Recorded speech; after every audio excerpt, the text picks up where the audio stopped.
Pain is just part of life, isn't it? It is, yeah. Stubbed toes, breakups. Oh, yeah. That feeling when you realize you've been wearing mismatched socks all day. Uh-huh. But what if I told you that suffering, that's optional? Interesting. Today we're going to do a deep dive into this article from Psychology Today. It's called Pain is Inevitable, Suffering is Optional. Okay. What can we learn from it? Yeah, I think that's a great concept to dive into. It's fascinating, right? We have more control than we think. Yeah, and that's what really kind of grabbed my attention, too. The article talks about this thing called the Hawaiian Honeymoon Paradox. Have you heard of this? I have not. Okay, so the author was at this luxury resort in Hawaii, Okay. and there was this groom there who was just totally miserable. Right. But then the author had also spent time with a family who was living in poverty in Egypt, and they were just brimming with joy. Yeah. It really does illustrate, I think, that external circumstances don't always dictate happiness, right? Like we always say, money can't buy happiness. But this story, it makes it real. What do you think? I think so, absolutely. Makes you think about what truly matters. So if happiness isn't about our circumstances, then what is it about? Well, the article suggests that it's internal. It's a state of being. And understanding the difference between pain and suffering is a big part of it. So, like we said, pain, it's unavoidable. You get hurt. It's a natural response, physically or emotionally. But suffering, that's the mental part, the anguish that we add on top of the pain, Okay, so if you get hit in the stomach by a football during a game, that's going to hurt. Right. That's pain. Pain. But you probably wouldn't spend days agonizing over it. You'd move on. Right. You'd probably laugh about it later. Yeah, exactly. But now imagine you're walking down the street and someone just sucker punches you. Same physical sensation, right? The pain, the receptors firing, but there's this whole wave of emotion now. Shock and anger. Betrayal. That's the suffering. And that suffering comes from the story that we create around the event, right? Yeah. Why me? This isn't fair. I should have seen this coming. We're adding insult to injury. Yeah, precisely. We get so caught up in our heads, our interpretation, that we amplify the pain. We make it worse. So the article's saying that we have a choice in how much we suffer. Yeah. That we can manage those stories. This is kind of empowering. It is. It is empowering. And the article gives 5 concrete steps to help us minimize that unnecessary suffering. Okay, I love steps. What's the first one? Acceptance. Okay. And that doesn't mean that you like it or pretend it's not happening. It's about acknowledging reality. So instead of resisting, we lean in. Yeah, in a way. Yeah. You're saying, okay, this is what's happening. I don't have to like it, but it is what it is. Because fighting reality, it just creates tension and frustration. It does. It does. It's like swimming upstream. Right. You're just going to wear yourself out. Yeah. Acceptance lets us focus on what we can control, our response. Which brings us to number 2, mindfulness. Mindfulness, it's everywhere these days. So what does it mean in this context? In this context, it's paying attention, without judgment, to our thoughts and feelings. Yeah. It's noticing those stories we're telling ourselves and realizing that they're just thoughts, not facts. I've tried meditating, and it really helps me to step back from my thoughts instead of being swept away by them. That's a great example. Yeah. And mindfulness can be cultivated in lots of ways, Yeah. like meditation, but also just a shift in awareness throughout the day. So instead of just going, why me, we can pause and say, okay, these are the feelings. I'm feeling angry and hurt. I'm noticing these thoughts about unfairness. Exactly. And that awareness, it creates space for a more objective perspective. Step number 3. Tell me more about perspective, because this is where I struggle. How do we shift our perspective when we're in the middle of something painful? Well, one powerful way is to zoom out. See the situation in the bigger picture. What does that even mean? Is that the universe? Or my entire life? Could be. Could be. The point is to detach from the pain. Maybe it's reminding yourself that everyone goes through hard times, or that it's temporary, or connecting to something bigger than yourself. I see. So it's if you're looking at a painting close up. Yeah. Versus stepping back and seeing the whole masterpiece. Exactly. And that shift can make all the difference in how much we suffer. It helps us to see the pain as temporary, not the main event of our lives. This reminds me of something else that the article mentioned, attachments and expectations. Right. It was saying that clinging to expectations can set us up for disappointment and suffering. Yeah, because when we're attached to a certain outcome, we're basically saying, I'll only be happy if things go my way, and life doesn't work that way. Yeah, life rarely goes according to plan, and sometimes detours lead to amazing things. Exactly, exactly. So the question is, how do we loosen our grip on those expectations? How do we let go of attachments? And that's where step 4 comes in. Resilience. Resilience, that's another one of those words. What does it even mean, like practically speaking? Resilience is the ability to bounce back, Yeah. adapt, grow, you know. So it's not about avoiding pain, it's about learning to navigate it. Exactly, yeah. And the good news is it's a skill. You can build it over time, like a muscle. Okay, that's good news.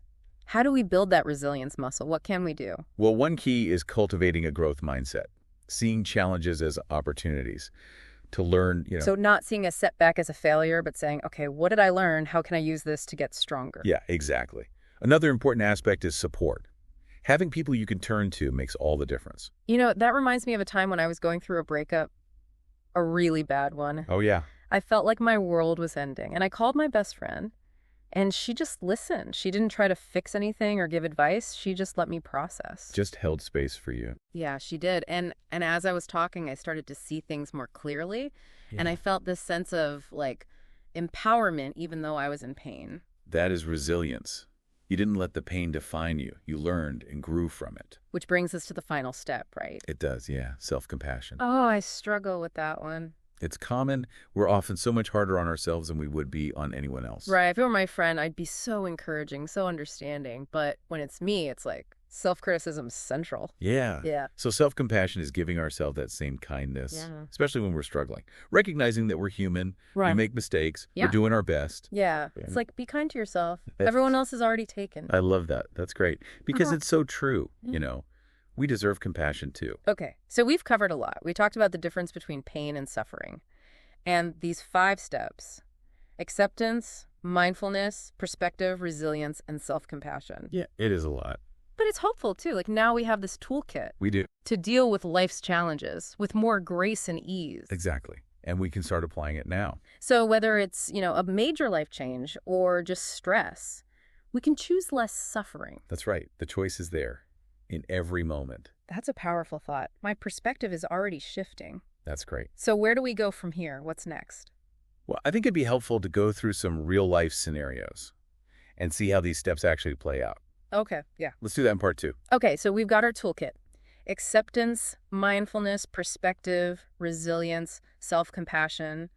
But how do we actually use these tools when, like, life gets real? What about, say, someone loses their job out of the blue? Oh, that's a good one. Because it hits on so many levels, right? Money, your sense of worth, fear of what's next. Yeah. So they get that call from HR. How would they use these steps to get through it? Well, first, acceptance. Doesn't mean they're happy about it, but they acknowledge it. Okay, this is happening. I don't have a job right now. Right. Resisting that, it just makes things harder. So instead of freaking out, they just acknowledge it. Right. Then mindfulness comes in. Yeah. They might be thinking, I'm a failure. What about the bills? But instead of getting swept away by that, they notice the thoughts without judgment. So they're not ignoring the feelings, but they're not letting them run the show. Exactly. And from that calmer place, they can start to shift perspective. Maybe instead of, this is the end of my career, it's, this is a chance to rethink what I really want to do. Ooh, I like that. Finding the possibility in the problem. Yeah. And that can fuel resilience. So instead of just, moping the update their resume, start networking, maybe even look into training for something new. So action steps, but also being kind to themselves along the way. That's where the self-compassion fits in. Exactly. They might say to themselves, hey, it's okay to feel scared right now. This is rough, but I'll get through it. That self-talk, it's so important when the world feels like it's against you. It is. It really is. And, it doesn't have to be a big thing like job loss. These steps work for everyday stuff, too. Oh, okay. Like, imagine you're stuck in traffic. You're late. Instead of getting all mad and honking the horn, acceptance would be, well, I'm here now. Can't do anything about it. Mindfulness is, you notice that tension rising. Then perspective could be, well, at least I'm not the one who caused that accident up there. Hopefully everyone's okay. Exactly. Resilience could be using that time to listen to that podcast you've been meaning to get to, And self-compassion, reminding yourself that being late happens, doesn't make you a bad person.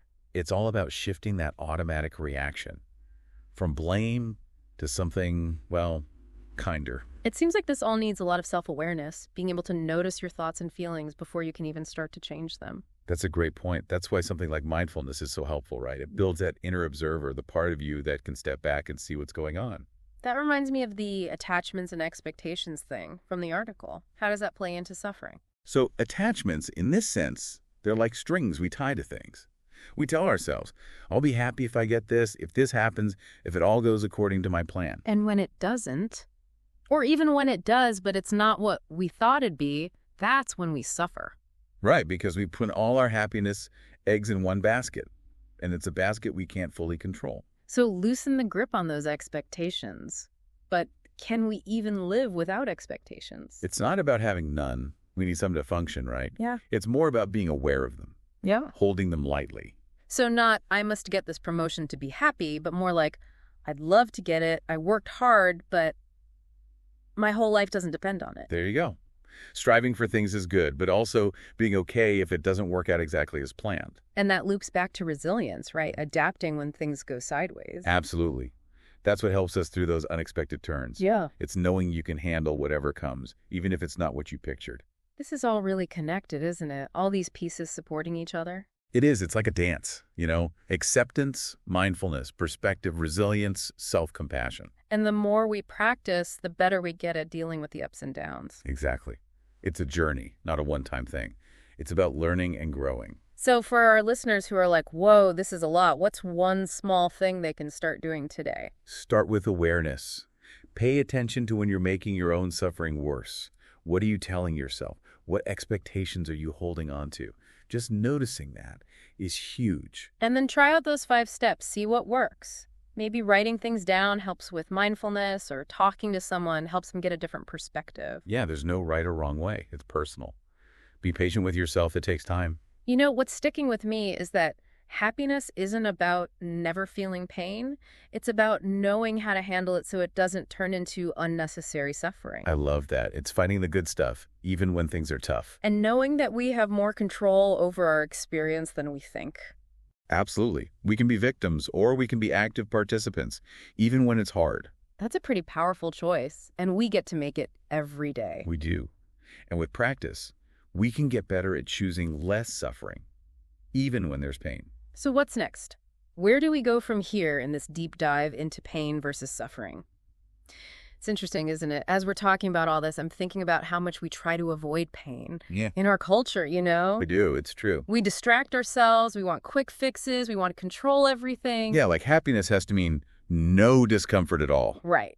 But we've been seeing that that's not really how it works. Almost like by trying so hard not to feel pain, we miss out on stuff. We do, yeah. Important lessons, maybe even chances to grow. You were saying earlier how pain can actually make you more resilient. It can. I mean, think about it. If there were never any challenges, how would we ever get stronger? You know, like it's like a muscle. Yeah, okay, so if you never had to lift anything heavy, your muscles would just be, like, useless. Exactly. So what if we looked at pain differently? Not something scary to run from, but just part of life. A teacher, even. That's a big shift, isn't it, to see it that way? It is. But it can make your whole life better, richer. You know, that idea of suffering being optional, it just keeps coming back to me. Simple, but powerful. It is. It gives us back control. Reminds us that we have a choice, even when things are painful. And that choice is where those 5 practices come in. Right. The acceptance, mindfulness, perspective, the resilience, and the self-compassion. All working together, helping us through it with, more grace. And ending up hopefully more at peace, even when it's hard. Absolutely. Yeah. Not that pain goes away completely, that's not realistic, but we can change how we relate to it so it doesn't run the show. So for our listeners who are maybe going through something tough right now, what would you want them to remember as we wrap this up? I would say, you're not alone. Pain is a human thing. Everyone goes through it. It might feel lonely sometimes, but it also connects us all. So be kind to yourself, ask for help if you need it, and trust that you can handle this. That's a good reminder. And choosing less suffering, it's not a finish line you cross. It's the whole journey, right? It is. Be patient, enjoy those small wins along the way, and just keep learning. That's great. Well, on that note, I think we've reached the end of our deep dive into pain versus suffering. Hopefully this has given you some helpful things to think about, some tools maybe to make things a little easier. And to remember that you're not alone. That's so important. Thanks for listening, everyone.